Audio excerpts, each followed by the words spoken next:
hands-on lesson in raising livestock. Plus, we've got a pretty decent day ahead of us. Breezy, a bit cloudy here and there, and thunderstorm chances later tonight. The city of Mulberry just cleared the way for a $500 million solar project, and not everyone's celebrating. I'm Blake Gully. I'll have that story and what happens next in Crawford County coming up. Our state's most watched news starts now.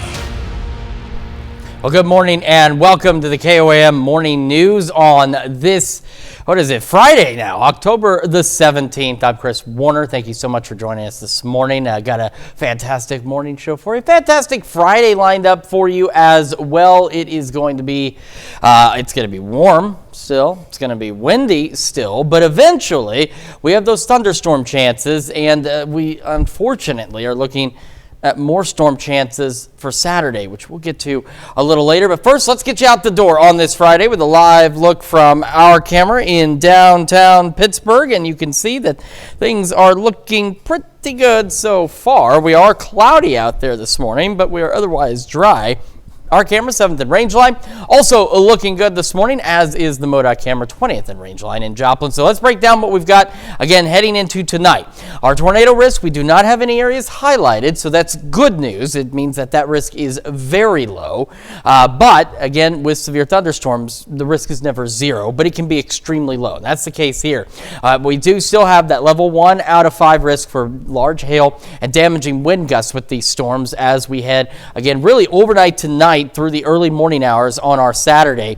Most of the day, though, again, we are dry. In fact, skies will gradually clear a bit, going partly cloudy by this afternoon, maybe even mostly clear for some folks. We'll have those gusty south winds. Future Track thinks there could be an isolated shower or storm ahead of the main complex, so we've gone ahead and thrown that in there, but anything we see is going to be very isolated, very limited. Again, it won't be until late tonight. We're talking late tonight because this one stops at 10. Still not much out there. It'll be overnight before we see any additional showers and storms. Temperatures this morning are, again, quite mild. We've got low mid 60s, even some upper 60s. Right now, of all places, Joplin is the warm spot at 67, and then down the road, Monette, the cool spot's right now sitting at 60 degrees. And as kids head out the door today, we're looking at mostly cloudy skies, mid 60s, about 79, still mostly cloudy for lunch and recess.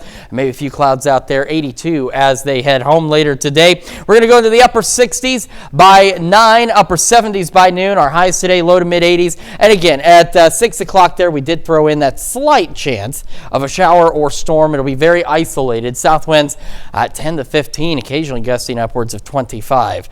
So, as I mentioned, our chances for thunderstorms increase overnight and into our Saturday. And of course, I know a lot of stuff going on tomorrow. We're going to break down what you need to know about tomorrow's storm chances here in just a few more minutes. And this morning's top story is a solar farm estimated at half $500 million could soon be coming to southeast Kansas. But not everyone's happy about it. The Mulberry City Council voted this week to annex more than 1,600 acres of county land if it gets county approval.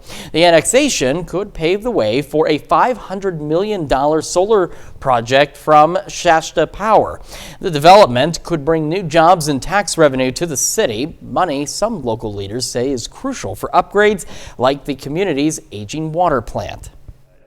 I know we need some very significant improvements to our water plant, and just as an example, that will help with that. And it takes a lot of money to run a small town, and I grew up here. I moved back here to retire, and so I really want to see us do well. I want to see us survive, because I have a lot of emotional attachment to Mulberry, as I do the entire area. The Crawford County Commission will make the final decision on whether to approve the land annexation. If passed, construction on the solar project will begin next year, bringing new tax revenue to Mulberry. But one neighboring property owner tells us he's concerned about the potential impact it could have on wildlife and on his own view. He's also unhappy about what he calls a lack of transparency about the project. Well, yesterday, Freeman Health System held a ceremony celebrating the ongoing construction of a $14 million oncology services expansion in Pittsburgh. The existing 4,500 square foot building will receive a new 12,000 square foot addition, greatly expanding the 6 of the oncology department, offering more chemotherapy chairs and radiation services. Specialists say this growth is necessary for patients, many of whom were having to go to Joplin for further treatment. The truth is, for some of our citizens here in the southeast Kansas area, Joplin is a long commute too. And this is going to eliminate that problem. And I expect outcomes are going to go up, more lives are going to be saved, and this community is going to benefit. The expansion is anticipated to be completed and ready by late 2026. At the Joplin Regional Stockyards, FFA students are getting hands-on experience in agriculture thanks to a growing program supported by Mid-Missouri Bank. The program connects young people directly to the roots of their communities, from learning how calves are raised to understanding the entire food process. The idea is to help shape the next generation of agricultural leaders and keeping Missouri's farming legacy alive. And with Halloween just around the corner, Pittsburgh State International students are getting a fun introduction to the American tradition of pumpkin carving. KOAM's Kenny Foreman takes us to Gorilla Village for this year's Pit Pals Fiesta. With spooky season right around the corner, PSU International students get a taste of a popular American tradition, pumpkin carving. It's their first time, so it's definitely an experience. It's gross, it's fun, it's a mess, to say the least, but it's a lot of fun. So I'm definitely glad we're out doing it today. The event featured plenty of food and snacks, allowing Pit Pals, American students who are paired with international students, to connect with each other even more. Asking lots of questions to each other has been really cool. I think one of the biggest things is just like figuring out how to word different phrases. So if there's something I'm used to saying a lot, trying to figure out, and it's unusual, trying to figure out a way to explain it so that she can use it as well, and vice versa, her teaching me different phrases. The program is designed so that events such as this one can help foster meaningful connections that can last even beyond the campus. We hung out so much, and she invited me to her family, and I really liked it because I really like her family, and they're really welcoming for me. It helps when many of the domestic students are eager to make the international students feel right at home. Doesn't matter their background, doesn't matter their race, doesn't matter their culture. I connect with so many people on so many different levels just because I'm such a people person and I want to be friends with as many people as I can. In Pittsburgh, Kenny Foreman, KOAM News. Well, the Pit Pals program is open to all PSU students and pairs one domestic student with an international student for an entire semester. And that's a look at this morning's top stories and weather. Still to come on the KOAM Morning News.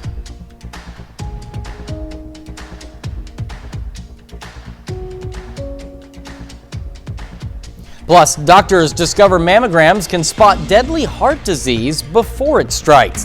And we've got those thunderstorm chances increasing as we head into the overnight hours and our Saturday. Know a lot going on tomorrow. We're going to break down the timing on those storms and what you need to know when we come back. Time now, 5:08. Topping Nation Watch, Republicans rolled out a new tactic to try to, at the very least, fund parts of the government during the shutdown. It's the first new spending measure to come to the floor since the shutdown began 16 days ago. Erica Brown has more details from the White House. The Senate took a procedural vote on a bill that would fund the Pentagon and pay U.S. service members during the shutdown, but failed to get the votes needed to move forward with the legislation. The motion is not agreed to. Earlier Thursday, lawmakers tried for a 10th time to advance a Republican short-term spending bill to end the shutdown. It would take just a handful of Democrats to reopen the government. Senate Republicans continue to do the same exact thing and expect different results. That's the classic definition of legislative insanity. Democrats insist any deal must include an extension of Affordable Care Act tax credits, but say Republicans are refusing to negotiate. Leader Thune has not come to me with any proposal at this point. Republicans say reopening the government should come first. We're not conducting negotiations in a hostage situation. Now, President Trump has said he plans to use the shutdown to slash the size of government by firing thousands of government workers. But a legal challenge from employee unions has put those plans on hold. Federal Judge Susan Ilston issued a temporary restraining order Wednesday, writing, "It is also far from normal for an administration to fire line-level civilian employees during a government shutdown as a way to punish the opposing political party. But this is precisely what President Trump has announced he is doing." This is another far-left partisan judge who was smacked down by the Supreme Court in July for ruling on this exact same thing. Unions representing federal workers who filed suit called the layoff plans unprecedented and unlawful. Erica Brown, CBS News, the White House. Judge Ilston has given the government until 8 p.m. Eastern Time tonight to report the actual number of layoffs carried out so far, as well as how many more are imminent. She has the next hearing on the matter set for October the 28th. Well, still to come in this week's Doing Good, see how the Rafa International is breaking cycles of trauma and fighting child trafficking one community at a time. Plus, thunderstorms late tonight into our Saturday. A lot of things happening not next week, but happening tomorrow. And we do have that severe threat. We're going to break down all those details for you when the KOAM Morning News returns. Time now, 5:13. We'll be right back. Well, in this week's Doing Good segment, we're putting the focus on a local organization working to break the cycle of child trafficking. Rafa International started more than 20 years ago after founder Stephanie Freed visited Southeast Asia. And as KOAM's Ty Parks shows us, the organization continues that mission in Jasper County. So the work that we do here, it really does breaks the generational cycle of trauma and abuse by shining a light on the trauma that has happened, giving the person experiencing this counseling and this help the opportunity to walk through what they've experienced and understand what's happened to them and separate what's happened to them from who they are. Rafa International is committed to combating and ending the trafficking and sexual abuse of children, one child, one community at a time. But we also provide prevention services where we go into the most bracingly poor and vulnerable communities, and we provide education. We help them with whatever kind of vulnerabilities they may struggle with, whether it be housing or food insecurity, or if they are just unaware of their own trauma that they've experienced. And so we provide those prevention care services so that these children never enter into trafficking to begin with. It's not only a battle to prevent, but also a journey of recovery for victims. That's why the organization also offers various forms of scientifically supported therapy options. To help each child or each person, because we see all ages, each person walking through our doors is able to find some relief and some help and some support as they walk through whatever traumas they've experienced. Rafa also provides training programs for professionals who work with trafficking cases. And we work with other therapists in the area as well. I mean, there's a plethora of training that's available to people, whether it be law enforcement training, whether it be trainings for those who are working in the probation and parole office. In Joplin, Ty Parks, KOAM News. Now, Rafa International recently moved into the building on 20th Street to help expand its mental and behavioral services. Certainly doing a lot of good there. And we have a nice start to the day. It's mostly cloudy out there. Temperatures pretty mild once again. We are tracking that potential for strong to severe thunderstorms late tonight throughout the day on Saturday. We're going to break down what you need to know when the KOAM Morning News returns. Time now, 5:19. We'll be right back. Welcome back to the KOAM Morning News. 5:21 now on this Friday morning. So let's start breaking down what we've got tonight into tomorrow morning and what we've got after that through the day on Saturday. So for tonight into the early morning hours tomorrow, our tornado risk area is very low. We do not have any areas highlighted. As I mentioned, with severe thunderstorms, the risk is never zero, but it can be extremely low. And that's the case here, which is good. We also still have just a level 1 out of 5 risk for some the potential for some large hail and some damaging wind gusts out there. So like we've mentioned, mentioned, this isn't a major severe weather outbreak by any means, but we have severe weather at some pretty inopportune times. So what are we looking at out there? This is what we're looking at. As we go through today, again, we're mostly cloudy to start. We'll actually start clearing a bit by this afternoon, going partly cloudy to mostly clear. Future Track does believe a little later this evening could get an isolated shower or thunderstorm in southeast Kansas. That's not associated with the main complex tonight. Not expecting much from that. It's about a 10% chance or so. But as we go overnight tonight, we stop at 2 a.m. We start seeing showers, thunderstorms pushing into the area. By 4, we get a complex of storms, and this is where we start to see that chance for strong to severe storms. So remember with the Storm Prediction Center, the way their daily outlooks work, the one we just looked at will carry us through about 7 a.m. on Saturday before we transition to the next day. So these storms, again, the primary concern here is for the large hail and damaging wind gusts. Then we are looking at multiple rounds of showers and thunderstorms throughout the day. So here we are at parade time for the Maple Leaf Parade on Saturday morning, and you can see we've got this line of storms. Now you're seeing how this green suddenly turns into red. What we've got here is two different computer pieces of computer data, and you can see how close they are in agreement with a line of storms pushing through, which would be Carthage, Joplin, Miami, kind of riding the I-44 corridor. Could be a little further south by 9, but in this region, that's where we're looking at the next round of strong to potentially severe thunderstorms. By 10, look at how that line just kind of blows up along the I-44 corridor. That's why we want to watch all of this very closely, because this is, again, the worst possible timing for the tens of thousands of folks expected for the Maple Leaf festivities. But really, beyond that, anywhere in this zone, you've got to be weather aware with these strong to severe storms, because you know we can get severe weather any time of the year. I remember in 2007, just immediately east of our area, we had a tornado outbreak around the Springfield area in January of 2007. So we can get it anytime. It is a bit rare.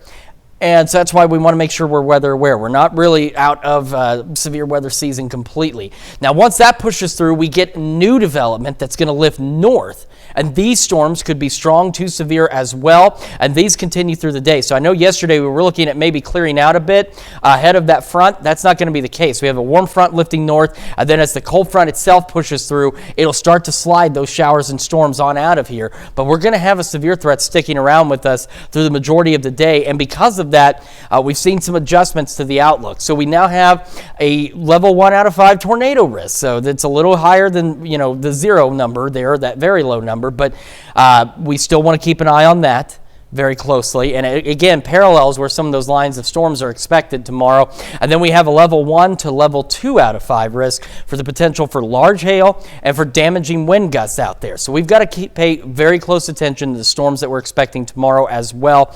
And again, if Maple Leaf aside, if you're doing anything outdoors tomorrow, have a plan, have a safe place to go.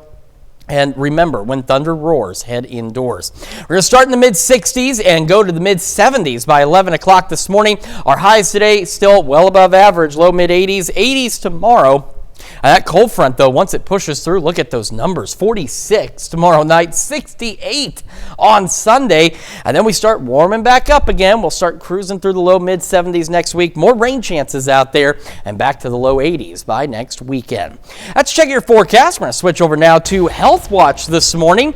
And in Health Watch, people who receive lots of support from their family, friends, and colleagues get a boost to their physical health as well as their mental health. A study of people from more than 30 countries found those who feel strong social support even perform better at work and do better in school.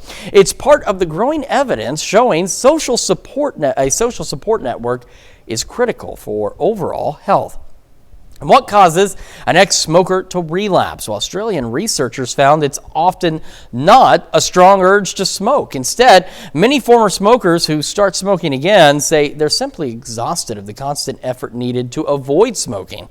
It's called psychological cessation fatigue, and the study found 64% of the people who experience it relapse and start smoking again. ER doctors are reporting an alarming rise in eye injuries, and the cause is pickleball? A study published in JAMA found an increase of more than 400 pickleball-related eye injuries between 2021 and 2024, including detached retinas and orbital fractures. The study recommends standards for eye protection be introduced to the game. And during this Breast Cancer Awareness Month, we've been hearing about the importance of getting mammograms to detect breast cancer early. But did you know the imaging can also show hidden signs of heart disease? Michael George has one woman's story. Nancy Preston says a mammogram saved her life, but not because it picked up breast cancer. It showed the 66-year-old yoga instructor had signs of heart disease. It was just a time bomb. Could have happened at any time. She's taking part in a study at Mount Sinai informing women about breast arterial calcification, or BAC. It's these little white dots that follow in this line, which can be seen on a mammogram and is a marker for cardiovascular disease risk. Blood vessels that supply the breasts can get calcified, the same way that blood vessels that are in your heart or that take blood up to your brain can get calcified and cause disease. Dr. Lori Margulies is leading the research. That turns out in Nancy's case to be incredibly significant. Nancy was notified she had BAC. It was recommended she see cardiologist Dr. Marianne McLaughlin. Despite managing high blood pressure and cholesterol very well, her stress test showed changes consistent with blocked arteries. Miss Preston was in very good health, so I really wasn't entirely sure I would find something. You need open heart surgery. I was in such shock. About 12% of patients in the trial show BAC. The goal, to make BAC reporting a standard part of mammography nationwide. Every woman should be getting their mammogram and also asking whether they have vascular calcifications in their breast. If a radiologist puts in the report that there's breast arterial calcification, I would want every gynecologist, every primary care doctor to then tell the patient, let's check it out. Nancy needed quintuple bypass surgery. A no-brainer that this should be information shared. I'm so glad that I was made aware of this. She's now in cardiac rehab and back to practicing some light yoga. Michael George, CBS News. Now, right now, the radiologist notices BAC on the mammogram and reports it. Doctors expect in the coming years, artificial intelligence, or AI, will identify the calcifications and automatically put it in the report. That's a look at some of today's top health stories. We'll be right back. Right now at 5:30, a powerful lesson about poverty unfolds at the Joplin Public Library. And we've got the pretty decent day ahead of us, very warm, breezy, and then thunderstorm chances increasing overnight into Saturday. Details coming up. Plus, Pope Leo calls global hunger a moral failure as 673 million people don't eat enough every day. The 4 states' most watched news starts now. Well, good morning and welcome to the KOAM Morning News. It's 5:32 on this finally Friday, October the 17th. Happy Friday to all of you out there. Hopefully had a pretty good Thursday. Hopefully you're going to have a fantastic Friday. And we do have today at least, the majority of the day, we're looking pretty good. We're a bit breezy. We're still warm, of course, but it's overnight tonight into Saturday that we're tracking that potential for strong to severe thunderstorms, which we will break down the details on that for you in just a few more minutes. But first, we got to get your Friday started, and we will do so with a live look from downtown Pittsburgh, where things are looking good. Again, we are cloudy out there this morning, at least mostly cloudy out there this morning. Same from our camera at 7th and Range Line in Joplin, and we'll head over to the MoDOT camera at 20th and Range Line, and as you can see, things are looking pretty good so far. And of course, as long as traffic's moving, that's always a plus for sure. So here's what we've got. Now, remember with how the Storm Prediction Center and their daily outlooks work, of course, day one is always today. And day one, though, carries us through 7 a.m. the next day. And so this is going to carry us overnight tonight into tomorrow morning, the early parts of tomorrow morning. We do not have any tornado risk areas highlighted for tonight, which is fantastic. The risk, of course, with severe thunderstorms is never zero, but it can be extremely low, and that's the case here. But we do have a level 1 out of 5 risk for some large hail and damaging wind gusts overnight tonight. So again, it's as we've mentioned this week, this isn't a major severe weather outbreak by any means. It's just we got a lot of people heading out this weekend for not just the Maple Leaf, but for a number of things across across the region. And so it's just really bad timing in terms of a severe threat out there. So for today, again, we are mostly cloudy. We'll clear out a bit this afternoon, going partly cloudy to even mostly clear. We're a bit breezy as well. Future Track does believe an isolated shower or storms possible ahead of the main show later tonight. I'm not expecting anything strong or severe with that. Anything we do see will be very isolated. It'll be early tomorrow morning. We're talking 3-4 o'clock in the morning before we really start to see those thunderstorm chances take off. Temperatures this morning, we are most of us low to mid 60s. Do have some upper 60s out there. Joplin and Carthage tied for the warm spots at 67. Jay, you are the cool spot now at 58, but bear in mind our overnight lows should be about 10 degrees lower than that. Kids heading out the door, we are again looking at mostly cloudy skies, 65, 79 for lunch and recess time, and some clearing taking place, 82 as they head home later today. We'll go near 70 by 9, near 80 by noon, and eventually with our highs today into the low to mid 80s. Again, an isolated storm or two possible late this evening, primarily into southeast Kansas. Not expecting much with that. We'll have those south winds out there occasionally gusting upwards of 25 miles an hour. Now, as I mentioned, we do still have that severe threat for late tonight, really very early tomorrow morning, and then unfortunately throughout the day on Saturday. We'll go over those details with you in the full forecast here in just a few more minutes. In this morning's top stories, an organization in Joplin is putting poverty into perspective. They invited Joplin Council members, educators, healthcare workers, and others to take part in a month's worth of experience in one day. KOAM's Mitch Adams has more. One Joplin organized a poverty simulator for community members at Joplin Public Library. The simulator puts people in the shoes of someone struggling with poverty through different life stages. But they take on really what their real life situation is and live through a month of simulation.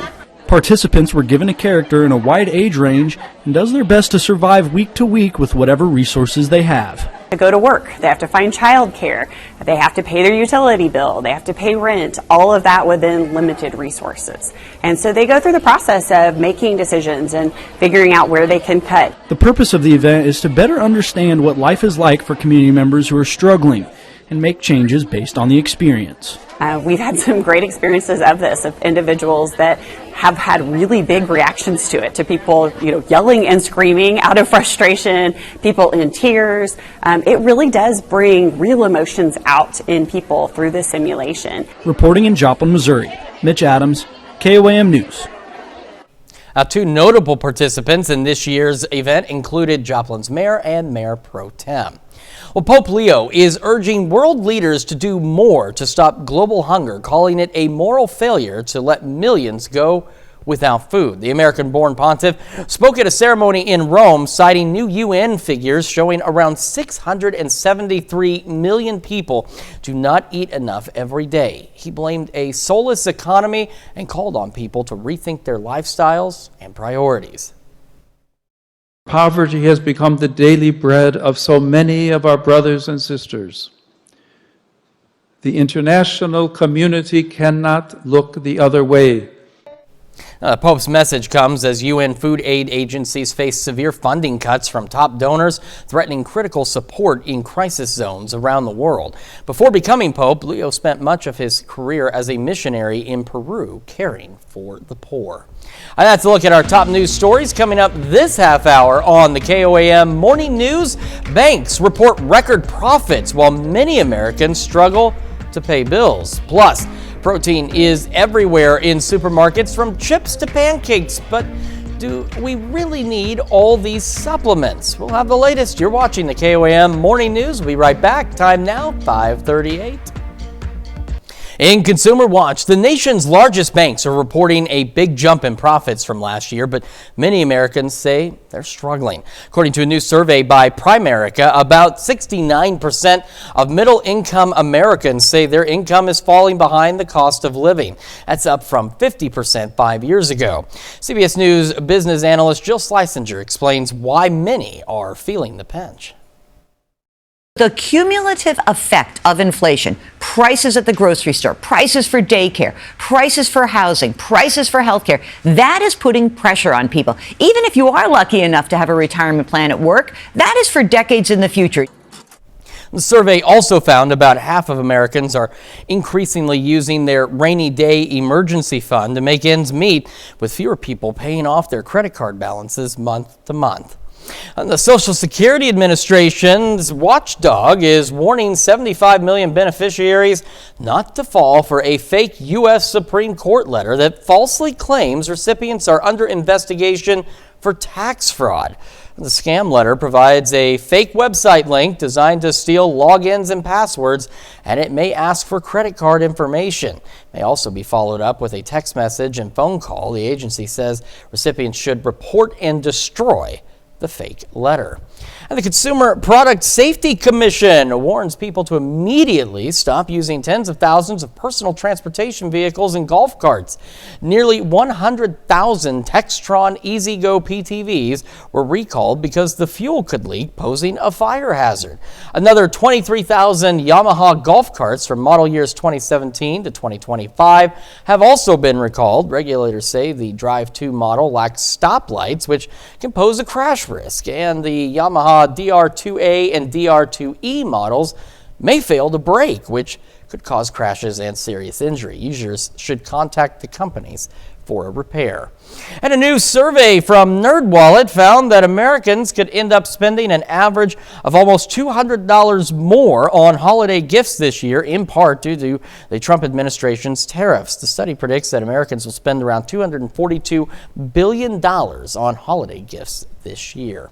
And America's protein obsession is going strong. According to one report, 61% of consumers increased their protein intake last year, and brands are meeting that demand. Reporter Adam Yamaguchi hits the supermarket. My go-to these days, protein chips. If you've walked into a supermarket lately, it's hard to miss. Protein is everywhere. I can eat a whole bag. Let's be careful, because while they have high amounts of protein, they're also still high in sodium. Yassi Ansari, clinical dietitian at UCLA, is helping me make sense of the dazzling, often confusing array of protein touting labels. Before I even know this is yogurt, I just see protein, 20 grams, and then it happens to be yogurt. New protein Eggo waffles. This is when you know the craze has really hit. Pancakes and waffles. Big on protein, low on sugar. What is actually good for you? Like, are protein snacks, protein bars, protein chips? What I encourage people to do is not to be relying on these products and consuming them in moderation instead. But how much do we actually need? Government guidelines suggest most adults aim for about 0.8 grams per kilogram of body weight, or about 54 grams for someone who weighs 150 pounds. Americans on average already consume over 74 grams every day. We want to look for high quality sources. So those are, generally speaking, animal protein. Now, another way to do this is by combining beans and grains and making it a full meal. As Americans demand convenience, food manufacturers have been quick to respond. Protein is now a $114 billion industry and growing. Starbucks recently added protein boosters to its drink menu. We're seeing that influencers, fitness professionals, they're all encouraging more protein after lifting. All that added protein, though, can come with a bit of sticker shock. 13 grams of protein in pancakes. The protein version is more expensive. Then choose the one that fits your budget and add a protein, yogurt, or an egg. Adam Yamaguchi, CBS News, Los Angeles. For children, protein provides the building blocks for muscle, bone, skin, and hormones. In older adults, it's necessary for strength, bone density, and reducing injury. That's it for Consumer Watch. And again, we are tracking that potential for strong to severe thunderstorms overnight tonight, really early tomorrow morning through the day on Saturday. We're going to go over those details with you when the KOAM Morning News returns. Time now, 5:45. What's for dinner? The answer may be as simple as chatting with your phone. We've got more on that in today's Ag Day Minute. I'm Clinton Griffiths with today's Ag Day Minute. The world's largest food company, Nestle, says it's cutting 16,000 jobs around the world. The cuts represent 5.8% of Nestle's approximate 277,000 employees. Company leaders say it amounts to 12,000 white-collar jobs that will be cut over the next 2 years, in addition to a further 4,000 headcount reduction. Now, the Swiss company makes Nescafé drinks, Purina pet food, and other products. It is raising its savings targets to more than $3 billion by the end of 2027. California agriculture officials have placed a 75 square mile area of Los Angeles County under quarantine. That's after 2 adult Caribbean fruit flies were detected. Now, the pests can get into apples, avocados, bell peppers, and citrus, just to name a few. They lay eggs inside the fruit and vegetables, making them not safe to eat. It's the first time the flies have been detected since 1985. Now you can simply chat in order to buy what you need for dinner. Walmart teaming up with OpenAI to use artificial intelligence powered commerce that plug directly into ChatGPT. Shoppers will be able to use ChatGPT's new instant checkout feature to plan meals, restock household essentials, and make purchases from within the app. Then Walmart will handle the rest. For more Ag News, watch Ag Day weekdays on the station or get updates over at agweb.com. Certainly interesting there, but I mean, you can already ask your phone or any other device, really any number of things, and it'll fill it out for you. What you can't ask it, though, is about the weather. You could, but it's not going to be as detailed or as informative as what you're about to see right now. And we're going to start this morning with our severe weather outlook for overnight tonight, or day 1. This will carry us through about 7 a.m. tomorrow morning. This is where we're sitting. Our tornado risk, very low, because there are no risk areas highlighted, so that's good. But as I've mentioned this morning, the tornado threat with severe thunderstorms is never zero, but in this case, it can be extremely low. It can be a lower end probability just based on what's expected. But we do have the level 1 out of 5 risk for the potential for some large hail and some damaging wind gusts. So as I mentioned earlier as well, this is not a major severe weather outbreak. And like I said too yesterday, I've seen some of those social media posts on Facebook and stuff from these kids that are, wanting to build some followers, and some of them have been indicating that as we head into tomorrow, we are expecting the world to end, and that is not the case. But we've been placing emphasis on it, again, not because we don't think there's anything else going on, but because we're talking 40, 50,000 people outside in Carthage for the Maple Leaf Festival. That's a lot of people to have outside on a potential severe weather day. So that's why we really need you to stay weather aware. Now, again, these storms are not only rolling through Carthage. If they were, that would be a very interesting meteorological oddity, and that would certainly require deeper diving. We're talking about severe weather. As you just saw at the highlighted areas, it's possible across our entire region between tonight and into Saturday. So anywhere you are, you need to be weather aware, because this is, while it's not uncommon, it is rare to get severe weather this particular time of the year, but it can happen, and in this case it is. Today is fine. We're actually going to start to clear out, going partly cloudy, mostly clear later today. Future Track believes later this evening an isolated pop-up shower storm will be possible into southeast Kansas, but I think most of us will be dry. We're not expecting anything major out of any of that activity. But as we head toward 2 o'clock tomorrow morning, we start to see shower thunderstorm chances. They're slowly beginning to increase out here, and we're going to start to immediately see that chance for some strong to low-grade severe storms. As you can see, in just a couple hours, we start getting these things to fill in pretty quickly out there. So by 4 a.m. Saturday, we're talking Chanute, Fredonia, Parsons, Coffeyville, Iola. This is where we're looking at down toward Bartlesville and north of Nowata. We'll have these thunderstorms pushing through. By 6 a.m., we have thunderstorms ahead. We have other thunderstorms developing along the line. Now, our concern, at least for right now, especially with the Maple Leaf Parade itself, is what is expected with this line and how quickly it's expected. You can see this line by parade time starts to really ramp up out there and could bring strong to severe thunderstorm chances with it. And by 10, it's an impressive line on I-44. So south of Lamar, but into Carthage, Joplin, Neosho, Seneca, Miami, back down toward Veneta. A little broken here, but then back toward Nowata and Bartlesville as well. And then additional strong to potentially severe storms might be possible ahead of that. So south of Anderson, but back toward Grove, Bentonville, Cassville, south of Monette. Everybody's got to be weather aware as we head through the day on Saturday. Now, on Saturday, you already note that our far northern counties here are dealing with clouds, but not so much rain. That's the expectation. When I show you tomorrow's severe weather outlook, it'll be very clear. Showers, thunderstorms, some strong to severe, continue through the morning into the afternoon. Yesterday, we were looking at a pause, but One of the changes is there's a warm front associated with this low pressure, and it's expected to pick up just a bit, which will fire new storms that could be strong to severe into the afternoon and evening hours, and they won't be out of here until the cold front itself starts to push on out by late Saturday. So our severe risk for tomorrow, we do have an isolated tornado risk, which is possible, so something we want to monitor. But the greater concerns are going to be with large hail and damaging wind gusts as we go through the day on Saturday. So a lot we want to keep an eye on.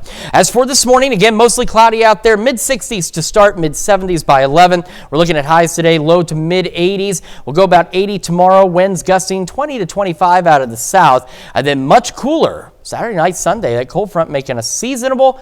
And then we warm back up by next weekend with more rain chances. Let's check your forecast. More of the KOAM Morning News up next. All right, so again, today we're looking all right for most of the day. We're mostly cloudy to start, mid-60s out there to start our day, mid-70s by 11 o'clock this morning. As we head into the afternoon, highs climbing, low mid-80s, and believe it or not, skies will clear a bit, and we'll go mostly clear to partly cloudy this afternoon. South winds gusting upwards of 25 miles an hour. Now, once we get past about 5, an isolated shower or storm possible into southeast Kansas. It's a low chance, but it's still that slight chance, but we're not expecting anything strong or severe with that activity, and it should be fairly limited in coverage. But after 2 a.m., thunderstorms begin increasing across the area in coverage, and they will have that potential to become strong to low-grade severe. Fall back into the mid-60s. South winds occasionally gusting upwards of 20 tonight. By the way, south winds gusting upwards of 25 through the daytime hours today. Non-thunderstorm winds tomorrow also gusting upwards of 20 out of the southwest. Well, those thunderstorm chances increasing in coverage, and we have that threat for strong to severe storms. Now, large hail damaging winds are the primary concern with any of our storms, but tomorrow we do have an isolated tornado risk. So an isolated tornado can't be ruled out. The risk is low, but it is there. We'll go about 80. That cold front, though, look at these temperatures, mid-upper 40s for the overnight lows, upper 60s, low 70s, so seasonably chilly out there for Sunday and warming up slowly next week. Let's check your forecast. We're back with more after this.